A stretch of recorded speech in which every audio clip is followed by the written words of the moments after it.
بیش از 30 نفر کودکان ودی بردند که اکثریت آنها خوانندگان مکتب ها می باشند. تعطیل تابستانه را در فضای گشاد و طبیعت دیار با آفریدن تصویر مصور ها می گذرانند. با تشبث و اقدام فیلال فوند جمعیتی کمپ آلاتو در جمهوری تاجیکستان، کمپ طبیعت برای خوانندگان صنف های بالایی مکتب های جماعت دهات برتنگ نوحه روشن تعطیل آموزشی و استراحتی تشکیل شد. چون هدف فوند جمعیتی مذکور حصه‌گذاری در حیات مردم دهات توسط استفاده ثمرناک ذخیره‌های طبیعت از قبیل جنگل‌ها و چراگاه‌ها میباشد، دقت اساسی در برگزاری مشغولیت‌ها با کودکان نیز به طبیعت داده شد. برای تعلیم این کودکان گالین استفان رسامزن از شهر سنت پترزبورگ روسیه دعوت گردید. روحیه بلند کودکان برتنگ را در زندگی روزمره دیده، گالین استفان میگوید اکثریت مردم این وادی دارای صلاحیت و استعداد بلند میباشند.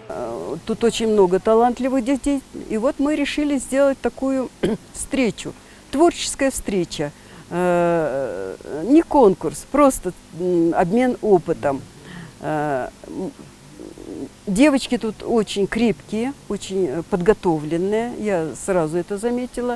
Если человек не слепой, а видит эту красоту, я думаю, он просто счастливый. И вот мы как бы открываем глаза детям, чтобы они не были слепыми котятами, а могли все это вокруг видеть.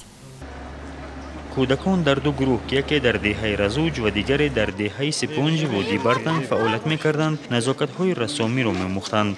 هرگاه برای مبادله ملکه این دو گروه را در یک جا جمع می آوردند. از حرکت قلم کودکان مشاهده کرده ممکن بود که در آینده آنها رسامانی به درجه یا استادان تصویرنگار می شوند. یکی از چنین آدمان که 5 سال پیش به شاگردی رسام روز قبول گردید، پریسا می باشد.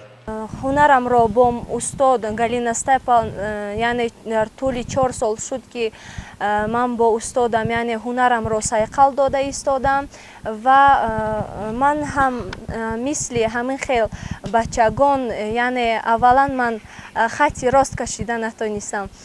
بعدا یعنی من کوشش بسیار کردم، استادم هم به من خیلی کمک کردند. طبیعت خود وادی برتنگ برای ایجادکاران الهام بخشیده برای آفرینش همه گونه کارهای ایجادی سرچشمه می‌گردد. زیبایی دیار را حتی سیاحان خارج که همه روزه از وادی برتنگ دیدن می‌کنند با هیجان گفته می‌دهند. این جوانمرد 28 ساله از فرانسه بار اول به تاجیکستان و همچنین به بدخشان آمده است و از زیبایی طبیعت برتنگ خیلی مؤثر است. Nature here is very beautiful. طبیعت اینجا خیلی دلفریب است. من حیرانم که با چنین کوههای آسمان خراش و باز در زیرش چنین آبادی و سرسبزی چرا این مکان از نظر بعضی سیاحان در کنار میماند. فکر میکنم که طینت زیباپرستی و استواری در راه زندگی به مردم این کوههای عظیم و این دریاهای سیرآشوب میبخشند.